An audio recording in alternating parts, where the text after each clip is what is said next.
ओम नमः शिवाय। शिव महापुराण वायव्य संहिता उत्तरार्ध अध्याय 30 आवरण पूजानु विधान। उपमन्यु बोल्या, हे श्री कृष्ण, सर्वप्रथम सदाशिवनी जमणी बाजुए गणपति, डाबी बाजुए कार्तिकेय તેમજ ચારે તરફ ઈશાનથી લઈને સદ્યુજાત સુધી ક્રમશઃ એની પૂજા કરવી। પછી બીજા આવરણમાં પૂર્વ દિશાના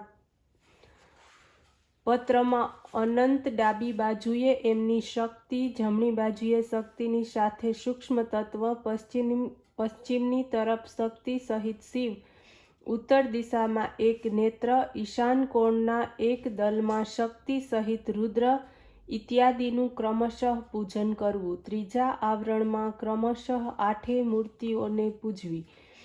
પછી ક્રમ પ્રમાણે એકાદશ મૂર્તિઓ શક્તિ સહિત પૂજવી। એ સ્થાન પર અગ્નિકોણથી આરંભ કરીને 8 પ્રતિમાઓનું પૂજન કરવું। પછી દેવના દેવ ઈશાન ભવોદ્ભવનો અગ્નિ કોણમાં તથા પૂર્વમાં બંનેની મધ્યમાં પૂજન કરવું। આ જ આવરણમાં વૃષેન્દ્રનું પૂજન કરવું। નંદીને દક્ષિણમાં, મહાકાલને ઉત્તરમાં, શસ્ત્રોને અગ્નિખૂણામાં, માતૃકાઓને દક્ષિણની દિશામાં દલપાત્રમાં પૂજા કરવી। ગણપતિની પૂજા નૈઋત્ય કોણમાં કરવી। કાર્તિક સ્વામીની પશ્ચિમ દિશામાં, જ્યેષ્ઠની વાયવ્યમાં, ગૌરીની ઉત્તર દિશામાં તથા ચંડને ઈશાન કોણમાં પૂજવા। પછી ચોથા આવરણમાં પ્રથમ ધ્યાન કરવું। પછી ભાતુને પૂર્વ દલમાં, બ્રહ્માને દક્ષિણમાં, રુદ્રને પશ્ચિમમાં, વિષ્ણુને ઉત્તરમાં, આ રીતે ચારે દેવતાઓનું પૂજન કરવું। દ્વિતીય આવરણમાં પણ 4 મૂર્તિઓનું પૂજન આવશ્યક છે।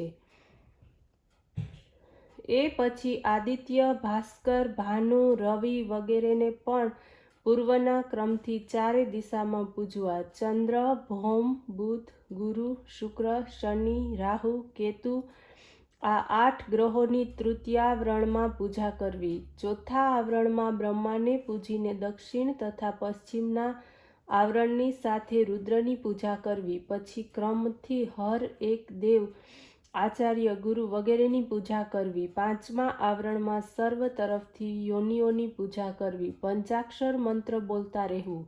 આ પછી શિવ પાર્વતીની સાથે અમૃત તુલ્ય અનેક શાક, વ્યંજન વગેરેની સાથે શુદ્ધ ચરુ અર્પિત કરવો।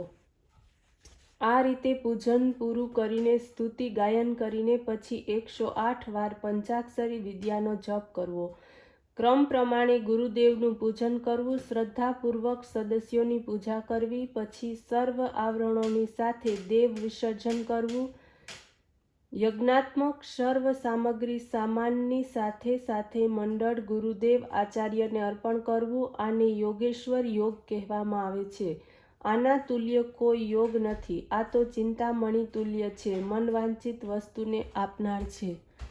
ઓમ નમઃ શિવાય।